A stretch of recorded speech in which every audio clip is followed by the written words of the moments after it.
Donc on est un peu en plan resserré parce qu'on est très nombreux aujourd'hui. Est-ce que vous pouvez nous expliquer pourquoi on est content aujourd'hui d'être aussi nombreux? C'est extrêmement important dans cette première grosse mobilisation à l'initiative des syndicats qu'il y ait beaucoup de salariés qui résistent. Il y a une autre date qui est prévue, c'est le 21.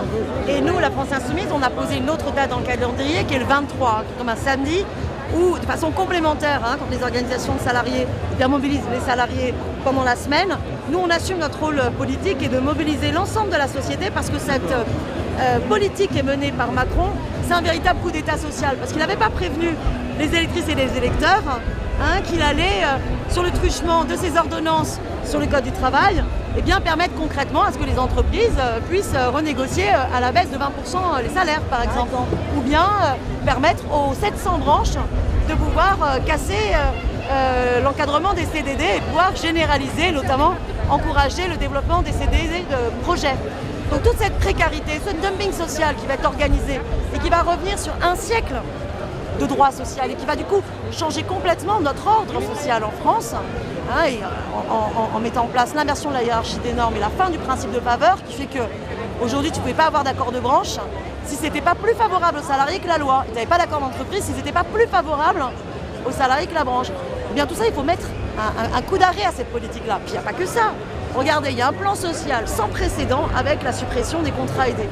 Donc c'est des personnes les plus précaires qui se retrouvent du jour au lendemain au chômage et autant d'associations et d'équipements publics qui sont complètement fragilisés. Mais c'est aussi la hausse de la CSG d'un côté que les retraités vont payer, tandis qu'on fait les cadeaux de 3 milliards aux actionnaires du CAC 40 par le truchement d'une remise en cause de l'ISF. Donc cette politique du président des riches, il ne l'avait pas annoncé de cette manière-là devant les électeurs. Il passe en plus en force par les ordonnances. Il faut que ça s'arrête. Et il faut absolument que le 23, dans la rue, le peuple prenne conscience de sa force. La politique de Macron, elle est minoritaire socialement dans le peuple.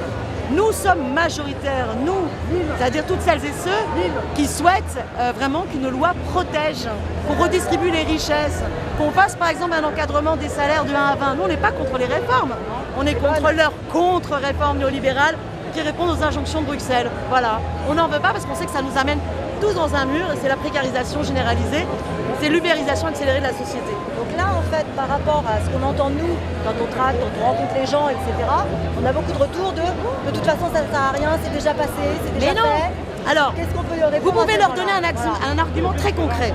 Est-ce que vous vous souvenez quand il y a eu la mobilisation contre le CPE? Oui. La loi, elle avait été promulguée, d'accord? C'était fini. Eh bien, il y avait une mobilisation. La jeunesse, elle ne s'en est pas laissée compter. Elle était déterminée. Et son soumission dans la rue, eh bien, ils l'ont travaillé. Et résultat, ils ont fait canner le gouvernement. Il a été obligé d'abroger la loi. Donc si ça a été possible contre le CPE, c'est donc possible aujourd'hui contre Macron, qui est encore plus fragile que le pouvoir de l'époque. Là, c'est historique. Jamais, dans l'histoire de la Ve République, vous n'avez eu un président de la République aussi faible dans les sondages. Il est faible. Regardez, il en est venu à nous insulter, à nous traiter de feignants. Eh bien Macron, t'es foutu, les feignants sont dans la rue. Je crois que ça sera le mot de la fin. Merci beaucoup. Bon courage. Et au 23. Résistance, on lâche rien. Résistance. On lâche rien. Merci. Merci. Les feignants sont dans la rue. Macron, t'es foutu. Les feignants sont dans la rue.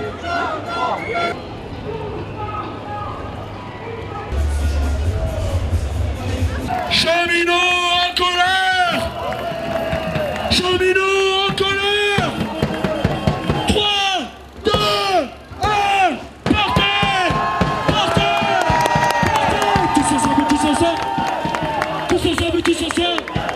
Tous ensemble, tous ensemble! Tous ensemble, tous ensemble!